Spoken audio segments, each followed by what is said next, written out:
Cześć, nazywam się Michał Sztoń. Chciałbym zaprosić Cię na prezentację poruszającą kwestię User Experience w procesie tworzenia MVP, podczas której dowiesz się o plusach i minusach takiego podejścia, a także znajdziesz tutaj kilka fajnych porad, które pomogą Ci w pracy nad MVP. Serdecznie zapraszam. Cześć, słychać mnie dobrze, czy nie? Super. Umiarkowanie. Poprawmy coś. Teraz lepiej? Ok, myślę, że sala nie jest jakaś duża, to poradzimy sobie. W takim razie cześć jeszcze raz. Tak jak powiedziała koleżanka, jestem Michał. Przyjechałem do Was specjalnie z Krakowa właśnie, żeby przedstawić tą prelekcję. Na tak 60 sekund krótkiego wstępu o mnie. Obecnie pracuję jako senior UX designer w ABB. Zajmuję się głównie aplikacjami intranetowymi, całym intranetem tak naprawdę pod kątem User Experience, a także aplikacją ABB Connect. To jest taka aplikacja dla sprzedawców, generalnie skierowana do sprzedawców produktów ABB w Chinach. Oprócz tego pracuję jako freelancer, a jak już skończę pracę, to dużo podróżuję na motocyklu. To tak w skrócie i bardzo tytułem wstępu. Przejdźmy więc do samej prezentacji. MVP, czyli Minimum Viable Product. Pozwolę sobie używać skrótu przez całą prezentację, żeby nie przedłużać niepotrzebnie. Generalnie te definicje, które widzicie, pierwsza stworzona przez Marcina Tredera, to jest CEO firmy UXPin, a druga tak naprawdę twórcy samego pojęcia MVP. One obydwie sprowadzają się do tego, że MVP to produkt, który zostaje stworzony przy wykorzystaniu najmniejszej możliwej siły czy zaangażowania i mamy z tego tytułu największe efekty, czyli tak naprawdę feedback w postaci tego, w jaki sposób użytkownicy korzystają z produktu. Ale o tym za momencik. Tutaj niestety troszkę ucięło, ale generalnie całe meritum jest widoczne. To jest trójkąt przedstawiający cztery obszary, czyli funkcjonalności, niezawodności, użyteczności i emocji. Przez emocje rozumiem samo user experience. No i teraz tak, mylnie niektórzy myślą, że MVP to jest tak naprawdę dostarczenie minimalnej funkcjonalności, czyli jakiejś jednej funkcji i na tym się kończy. I to jest tak naprawdę wszystko, co powinniśmy zrobić. Ale to jest błędne podejście, ponieważ zapominamy o trzech pozostałych obszarach. Jak powinno to wyglądać? Dokładnie tak, czyli dostarczamy główną, korową funkcjonalność, ale nie zapominamy o tym, że aplikacja, załóżmy, że jest to aplikacja mobilna, że musi być niezawodna, czyli wolna od bugów, musi być użyteczna, czyli przyjemna w użytkowaniu dla klienta, dla użytkownika, ale przede wszystkim musi posiadać fajny user experience, który sprawi, że użytkownicy będą wracali do tej aplikacji. I pokrywając te cztery obszary, jesteśmy w stanie dostarczyć fajne MVP. Teraz tak, niezależnie od tego, czy pracujecie w korpo, czy w startupie, przed w ogóle rozpoczęciem pracy nad MVP, należy zadać sobie listę pytań. Mam tutaj kilka takich przykładowych pytań, które należy sobie zadać właśnie przed rozpoczęciem pracy. Przede wszystkim, dla kogo jest ten produkt? Czyli tak naprawdę jaka jest grupa docelowa produktu, nad którym pracujemy? Bo bez tego nie będzie możliwe tak naprawdę odpowiedzenie na kolejne pytania. Dalej, jaka jest wartość dodana dla użytkownika? Czy to, co robimy, pozwoli mu oszczędzić czas lub pieniądze lub w jakiś sposób wejść w interakcję na przykład z kimś z rodziny? Co tak naprawdę dostarcza, jaką wartość dodaną więcej dostarcza ten produkt? No i teraz chyba najważniejsze z tych 7 pytań, które Wam teraz pokażę. Jaki problem rozwiązujemy? No to jest problem w większości chyba startupów, że ktoś wymyśla sobie jakiś problem, a później na siłę wymyśla jego rozwiązanie i tak działa mniej więcej 90% startupów. To subiektywna opinia moja, nie statystyka, także tak. Czyli jeżeli dojdziemy do wniosku, że tworzymy kolejnego Ubera, który dostarcza tylko książki, albo tworzymy kolejnego Instagrama ze zdjęciami tylko kotów, no to nie jest do końca rozwiązanie jakiegoś problemu. Chociaż może jest. Za ile można to sprzedać? Czy zarobimy cokolwiek na tym? Jeżeli tak, to ile? Jeżeli ile, to już kiedy? Jaki jest model biznesowy? Czy to, co robimy, jest fajną wizją projektu czy produktu? Czy tak naprawdę jesteśmy w stanie mieć z tego jakikolwiek zysk? Tutaj również dosyć ważny punkt, co determinuje sukces czy porażkę. To będę za chwilę mówił o tym, że praca nad MVP powinna trwać w określoną ilość czasu, nie dłuższą niż X, ale trzeba sobie ustalić punkt, kiedy stwierdzamy, OK, poddajemy się, to nie ma sensu, i punkt, w którym stwierdzamy, to OK, dobrze, to co wymyśliliśmy jest super, działa, możemy kontynuować pracę. No i właśnie, jak szybko możemy to dostarczyć? Generalnie wszystko zależy też od spektrum produktu, nad którym pracujemy, ale jeżeli będziemy pracowali nad MVP przez rok lub 2 lata, to już nie jest MVP, tylko typowy, smutny projekt robiony na przykład w Waterfallu, niestety. Jeżeli jesteśmy w stanie dostarczyć jak najszybciej, w miesiąc, 2 miesiące, to wtedy tak, to jest właśnie MVP. No i co jest podstawową funkcją? Tak jak załóżmy Uber, który ma dużo różnych dodatkowych opcji lub też ma całą tą otoczkę w postaci gamifikacji. Tak naprawdę podstawową funkcją Ubera jest przewóz z miejsca A do miejsca B. Czy dla Twittera samo postowania, wszystkie hasztagi, śledzenie, to wszystko jest dodatkowe. Czyli co jest tą podstawową funkcjonalnością? To pewnie część z Was widziała ten schemat, jeżeli chodzi o samochód i budowę samochodu. To jest sposób, w jaki nie należy dostarczać MVP, czyli bez absolutnie żadnej analizy zachowań użytkownika, tego w jaki sposób korzystają z naszego produktu. Tworzymy produkt po kolei typowo. To jest typowy przykład pracy nad projektem w Waterfallu. Czyli na każdym etapie projektu my w ogóle nie mamy pojęcia tak naprawdę nad czym powinniśmy pracować. To są jakieś odgórnie narzucone wymagania i według których podążamy. To jest przykład, w jaki sposób należy dostarczać MVP, czyli mamy potrzebę przemieszczania się z miejsca A do miejsca B, dostarczamy użytkownikowi deskorolkę. Później testujemy, w jaki sposób z niej korzysta, a następnie, użytkownik wyraża chęć tego, żeby mieć większą kontrolę nad pojazdem, dokładamy mu kierownicę, mamy hulajnogę. Następnie kolejna iteracja, dochodzimy do wniosku, że użytkownik chciałby pokonywać trochę dłuższe dystanse niż na deskorolce, więc dostarczamy mu rower. Oczywiście wiadomo, że nie da się przerobić hulajnogi na rower, ale jest to, powiedzmy, metafora tego, co Wam chcę przekazać. No i aż przez motocykl, aż do samego końca, do samochodu, kiedy po wielu iteracjach pracy nad MVP dochodzimy do tego, że użytkownik tak naprawdę chce pokonywać długie trasy, chce mieć kontrolę nad pojazdem, chce jeździć z wieloma osobami, czego nie wiedzieliśmy na początku w ogóle przy naszych założeniach i co może byśmy wiedzieli po 4. punkcie w tym górnym schemacie.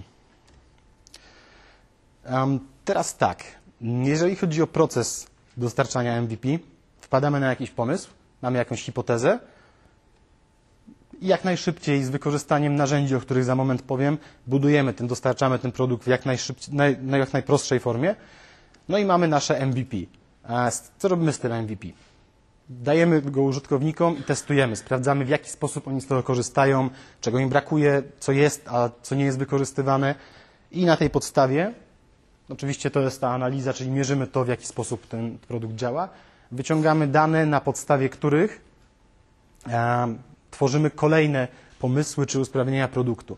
I tak naprawdę to nie jest jednorazowy proces, to co teraz widzicie, tylko to powinno trwać tak naprawdę, ten proces, ta cała iteracja powinna trwać od samego początku, cały czas w kółko w celu ciągłego usprawniania produktu.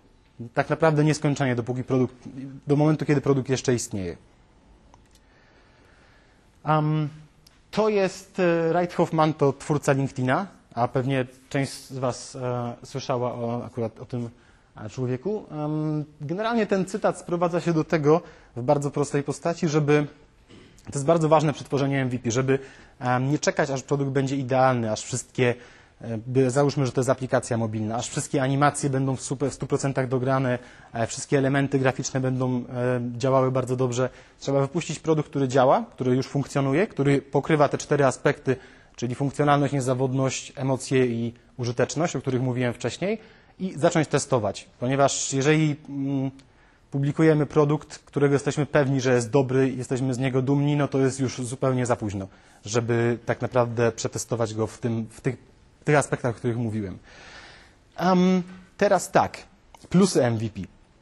Przede wszystkim w przeciwieństwie do projektów na przykład waterfallowych czy do klasycznej pracy nad produktem długotrwałym z określonymi, z narzuconymi z góry wymaganiami, mamy tutaj niski koszt developmentu.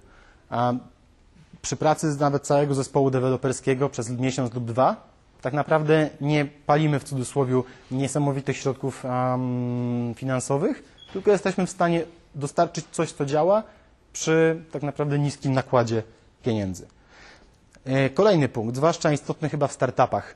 Jeżeli tworzymy MVP, mamy możliwość szybkiego wejścia na rynek, czyli cały proces nie trwa, tak jak mówiłem, rok czy 2 lata, tylko trwa bardzo krótko, co daje nam przewagę konkurencyjną nad innymi firmami, które mogłyby pracować nad podobnym rozwiązaniem.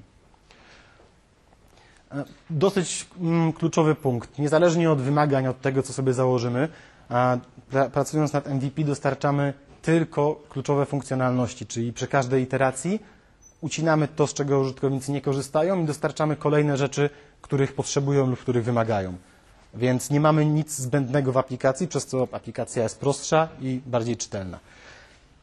No i możliwość przetestowania hipotezy, tak jak na tym przykładzie z samochodem. Przez cały czas trwania projektu nie wiedzieliśmy, czy hipoteza o tym, że użytkownik potrzebuje samochodu, jest poprawna, czy może zupełnie się pomyliliśmy i on w ogóle kompletnie nie jest zainteresowany tym produktem. I to nam właśnie daje MVP.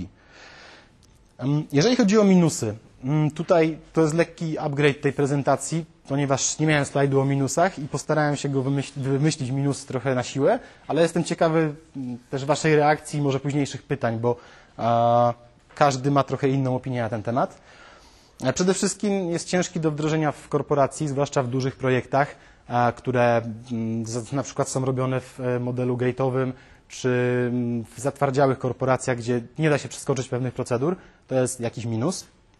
Minusem tworzenia MVP jest, znaczy nie można tak naprawdę pracować nad MVP jako produktem, jeżeli jest objęty przez NDA albo SLA, ponieważ w przypadku na przykład SLA tak naprawdę nie możemy, to się trochę kłóci z samym podejściem MVP, z produktem w wersji MVP, ponieważ my zobowiązujemy się wyświetlać jakieś informacje, dostarczać informacje w sposób poprawny i nie odbiegający od rzeczywistości, co kłóci się z samą ideą SLA.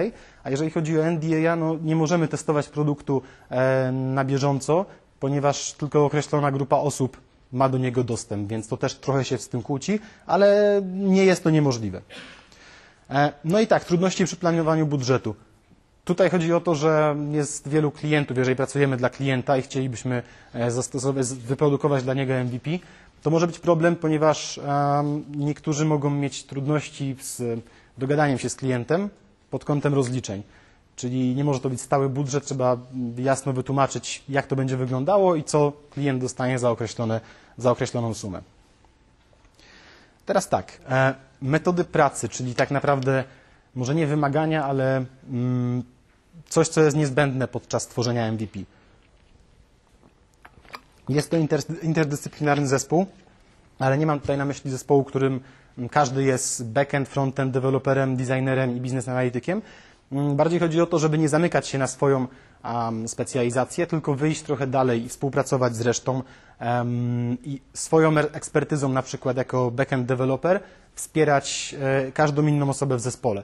Żeby to był cross-funkcyjny zespół, oczywiście każdy też musi być specjalistą w swoim zakresie.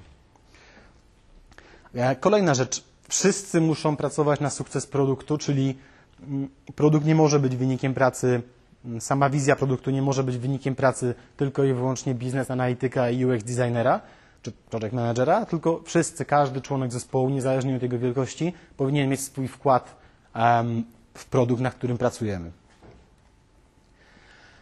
Tak, o aspektach pracy UX designera przy tworzeniu MVP powiem za chwilę, ale przede wszystkim trzeba być bardzo lean, bardzo zwinnym i dużo eksperymentować, czyli nie dawać się wciągnąć w taki, nazwijmy to, w taki ciąg pracy, że pracujemy według wymagań i nie odchodzimy od nich absolutnie, tylko trzeba być maksymalnie dostosowywać się do tego, co do nas spływa od użytkowników. I tak, optymalizacja sprintów pod kątem zespołu. Chodzi o to, że jeśli pracujemy w Scrumie nad MVP, musimy absolutnie, tak samo jak przy każdej iteracji dostosowujemy produkt do tego, w jaki sposób wykorzystują go użytkownicy, tak samo powinniśmy dostosowywać pracę zespołu, czyli formę, w jaki sposób pracuje zespół nad produktem. No i właśnie, te wyzwania dla UX designera przy tworzeniu MVP. Produkt i wymagania zmieniają się na każdym etapie, co może być ciężkie dla niektórych, ponieważ przy każdej na przykład dwutygodniowej iteracji całkowita zmiana wymagań i kierunku, w którym idziemy, może być ciężka dla niektórych, może nawet nie do przeskoczenia, ale to jest jakby jedno z wymagań, także trzeba się dostosować. Nie ma miejsca na perfekcjonizm.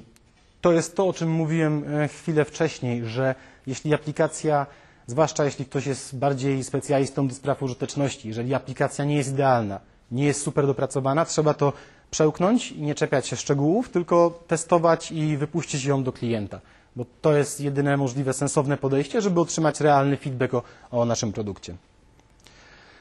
No i progresywny rozwój produktu, czyli wszystkie rzeczy, które wychodzą podczas badań, podczas testowania aplikacji, wszystkie zmiany, które planujemy, powinny być zaplanowane. Nie tak, że zmieniamy wszystko, ponieważ użytkownicy robią to i to, albo nie robią tego i jeszcze czegoś innego, tylko to wszystko musi być zaplanowane w taki sposób, żeby nasze zmiany nie odstraszyły użytkownika w pewnym momencie od korzystania z aplikacji.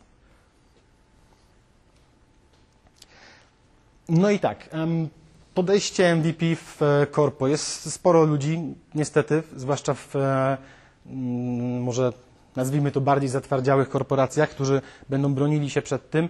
Oni mają swoje wymagania biznesowe, mają swój gate model, mają budżet i generalnie nie chcą bawić się w coś, czego nie będą w stanie wykazać później, że ok, zrobiliśmy to i to, koniec. Na szczęście to jest bzdura i nie można tak podchodzić do tematu, ponieważ zdaję sobie sprawę, że w korporacjach produkty są duże, pracuje się nad nimi długo, czasami kilka lat, ale dostarczając MVP nie trzeba myśleć o produkcie jako całości, tylko o konkretnych funkcjonalnościach. Na przykład mamy jakąś ogromną aplikację SAP-ową z tabelkami, zaawansowanym filtrowaniem, które chcemy wdrożyć. Nie musimy go robić od razu, nie musimy robić całej aplikacji od razu. Możemy tą możliwość filtrowania danych wprowadzać po kolei, czyli od najmniejszych, od filtrowania po nazwie, przez filtrowanie po określonych polach i właśnie na podstawie tych danych, które wyciągamy z tego, w jaki sposób użytkownicy z niej korzystają, ulepszać cały czas nasze rozwiązanie. No i mamy tak naprawdę, dajemy użytkownikom jakąś funkcję, funkcjonalność, dostarczamy ją bardzo, bardzo szybko. Więc jak już przekonamy naszego product ownera o tym, że chcielibyśmy dostarczyć coś jako MVP, przede wszystkim korzystamy z tego, co wiemy już o produkcie. Zazwyczaj pracujemy w korporacjach nad produktami, które są tak zwanymi legacy applications, czyli które już mają jakiś swój cykl życia dosyć długi, dłuższy niż 2, 3, 4 lata, więc coś, czego nie mają na przykład startupy, wiemy w jaki sposób, co tak naprawdę aplikacja robi, kto z niej korzysta, jak i jakie są wymagania. Tego nie ma żaden startup, bo idą trochę w ciemno poniekąd. Jest to obecne w korporacji i trzeba to mocno wykorzystywać. Kolejną rzeczą jest zadawanie pytań i kwestionowanie wymagań, żeby nie popaść w to, co często popadają niektórzy designerzy, czyli ok, robimy wszystko to, czego wymaga product owner, ale tak naprawdę w sumie nie wiemy po co, dlaczego i kto to wymyślił. Także trzeba bardzo mocno kwestionować wszystko, co spływa z góry. I wykorzystywanie przewagi nad konkurencją. Zazwyczaj produkty w korporacjach są w jakiś sposób nakierowane. Mają jakiś swój kontekst w odniesieniu do produktów, które oferuje dana firma. To jest duża przewaga nad konkurencją, która zazwyczaj ma inne lub może gorsze rozwiązania i to trzeba wykorzystać, bo jest to po prostu bardzo duży aset, którego również nie mają startupy, zwłaszcza na początku. Dostarczanie funkcjonalności po kawałku, czyli tak jak powiedziałem przed sekundą, nie cała aplikacja, tylko konkretne funkcje już działającej aplikacji. Nie szeroko, tylko bardzo, bardzo wąsko. Teraz tak, tutaj miałem zrobić dosyć obszerny slajd o różnych narzędziach, o typach narzędzi, które możemy wykorzystywać, ale podaję Wam tylko stronę startupstash.com. Z mojej perspektywy znajdziecie tam absolutnie 95% potrzebnych Wam narzędzi do stworzenia startupu. Od bibliotek ikon, przez gotowe wzory czy templatki stron internetowych, landing page, nawet wzory polityk prywatności, absolutnie wszystko. Więc czy pracujecie w startupie, czy pracujecie w korporacji, nie wymyślajcie koła na nowo, tylko korzystajcie z tego, co już jest. Zwłaszcza serce mi pęka, jak widzę, jak na przykład moi koledzy w innych korporacjach pracują nad bibliotekami ikon, które można albo ściągnąć za darmo, albo kupić za $5, ponieważ to jest niesamowita strata czasu. A ikona jak ikona, no nie można wymyślić, tak jak mówiłem, koła na nowo, nie ma to sensu. Tutaj kolejny cytat Erika Rice'a, czyli twórcy koncepcji MVP.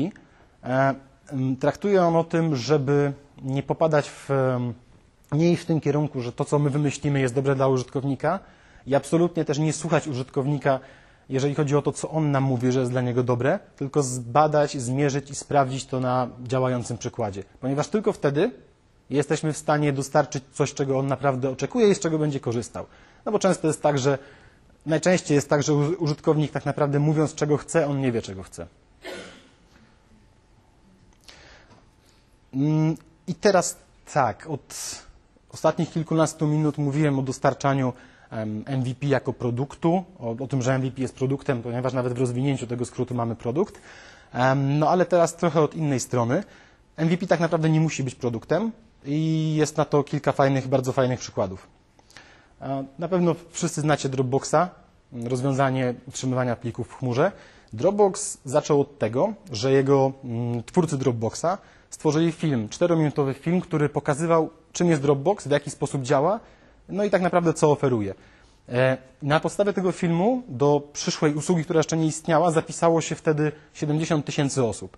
Czyli tak naprawdę stworzyli tylko kilkuminutowy film, który zweryfikował to, czy ich pomysł czy ma w ogóle jakikolwiek sens. Czyli bardzo niskie nakłady pracy, duży i konkretny feedback.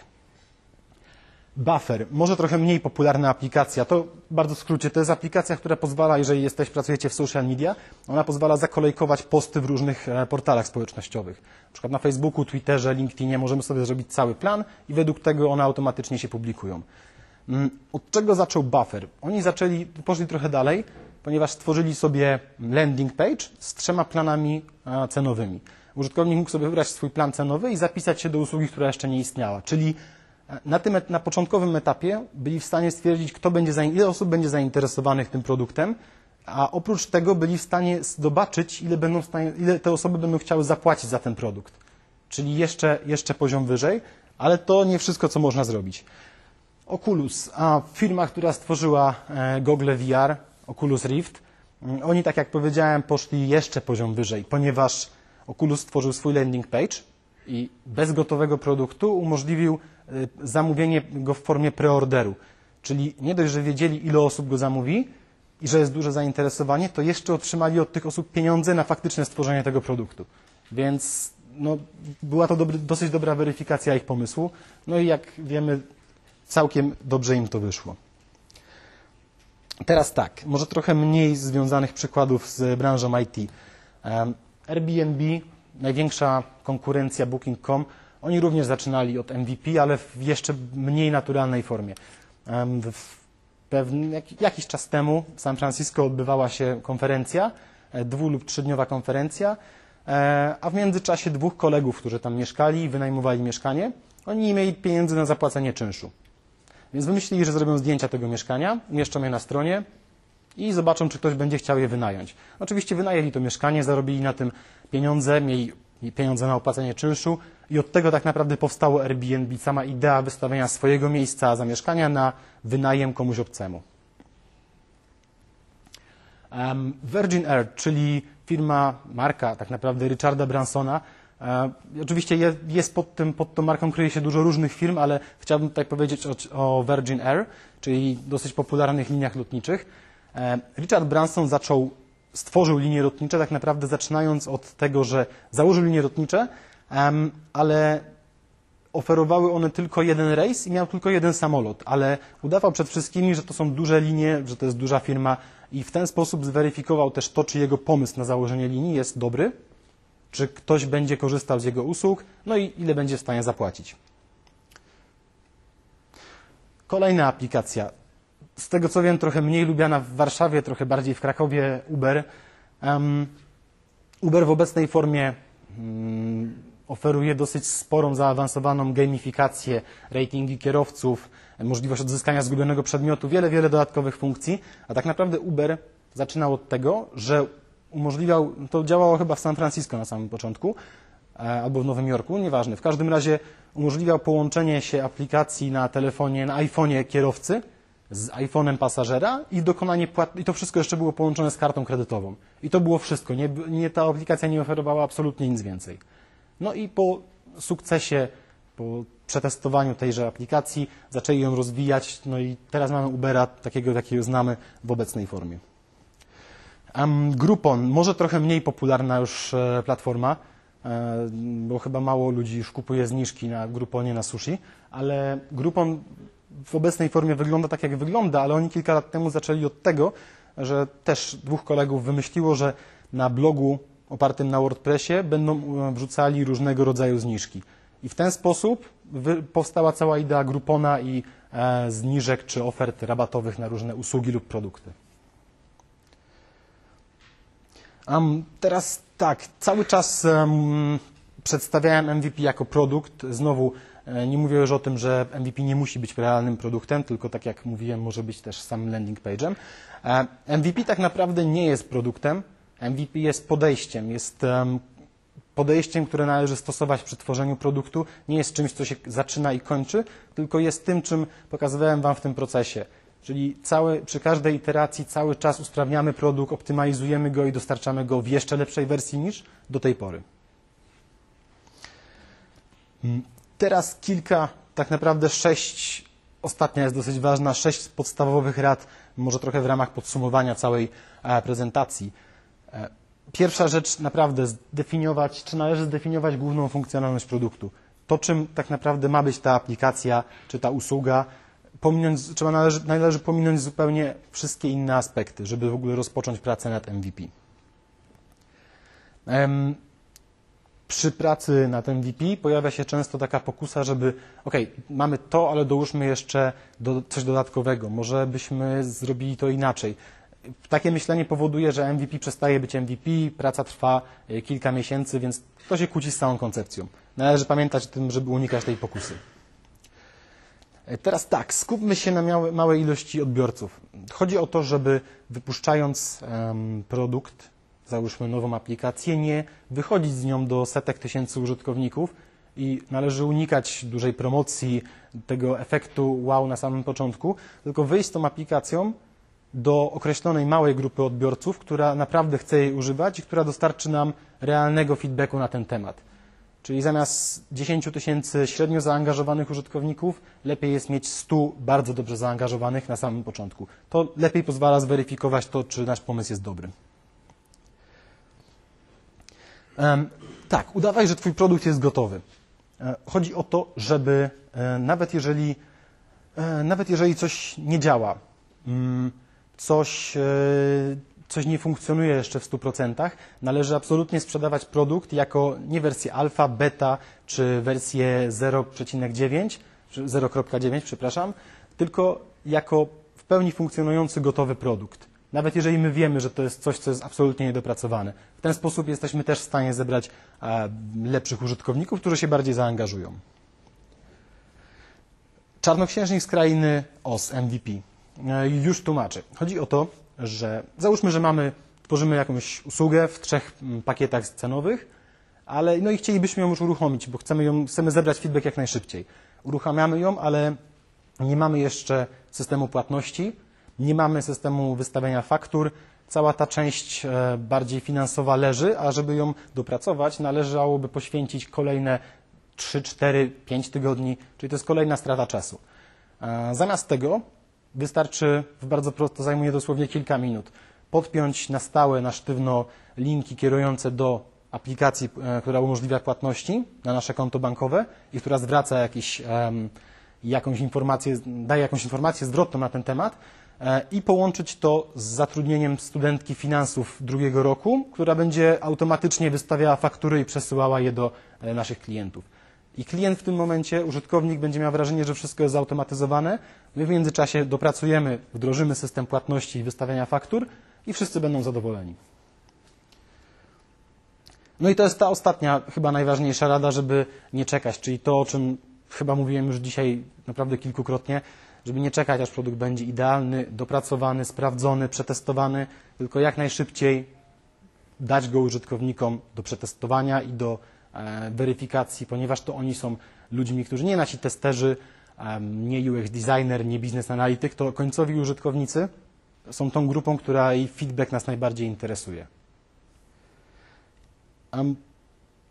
Dziękuję i jeżeli są jakieś pytania, to chętnie odpowiem. Jeżeli nie, to przekażę głos koledzy.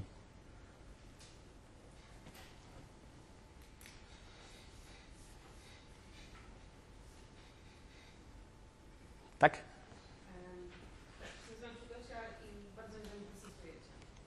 Na prawdziwym użytkowniku, ale przed wypuszczeniem produktu, czy już po? Czyli po. Okej, dobrze. W takim razie testy, zależy jaki jest ten produkt, czym jest ten produkt tak naprawdę. Czy to jest jakaś aplikacja mobilna, czy jakaś usługa, czy co to może być? Okej, no to przede wszystkim robimy testy z użytkownikami na sam początek. Oczywiście moderowane, żeby mieć lepszy feedback na ten temat, nie sugerując im nic jak najbardziej. Oprócz tego nie click tracking, tylko tak naprawdę badanie tego, w jaki sposób użytkownik porusza się po aplikacji, czyli dopracowanie tej części związanej z interaction designem. Tak? I tak naprawdę wyjście do użytkowników jeszcze w ramach testowania, wyjście do użytkowników, którzy nie są naszą grupą docelową. Jako dodatkowa weryfikacja, czy tylko ci, którzy znają kontekst, będą w stanie z tego korzystać, czy ktoś, kto kompletnie nie ma o tym pojęcia, będzie w stanie tego używać. Nie wiem, czy odpowiedziałem na Twoje pytanie, ale... Dobrze, no ale mierzymy czas. Dobra, to... Masz rekomendacje. Szkół jest kilka, dlatego jest to dla mnie bardzo ważne. Okej, to teraz zrozumiałem w 100% Twoje pytanie. Nie pytamy go o tym, co sądzi, tylko tak naprawdę jeżeli są to moderowane testy, według tego, w jaki sposób wchodzi w interakcję z aplikacją, to my wyciągamy, oczywiście też można się oprzeć o heurystyki, tak, ale skupmy się na tym użytkowniku. To my analizujemy to, w jaki sposób on wchodzi w interakcję z tą aplikacją, ale absolutnie nie pytamy go, czego on chce i co o tym sądzi. Oczywiście w trakcie przeprowadzania tych testów prosimy go o wyrażanie swojej opinii, ale ona nie powinna być tutaj nie powinna mieć dużej wagi w tych testach. Czyli patrzę, widzę, że już dobra. Okej. Chodzi Ci pewnie o to, żeby nie ucinać badania w momencie, kiedy użytkownik nie dojdzie do celu, nie podpowiadać mu, nie mówić mu, co ma zrobić, tylko może lekko nakierować go, żeby to, w jaki sposób on myśli, wskazało nam, co może być problemem, bo to, że on nie ukończył zdania, to nam może nic nie powiedzieć.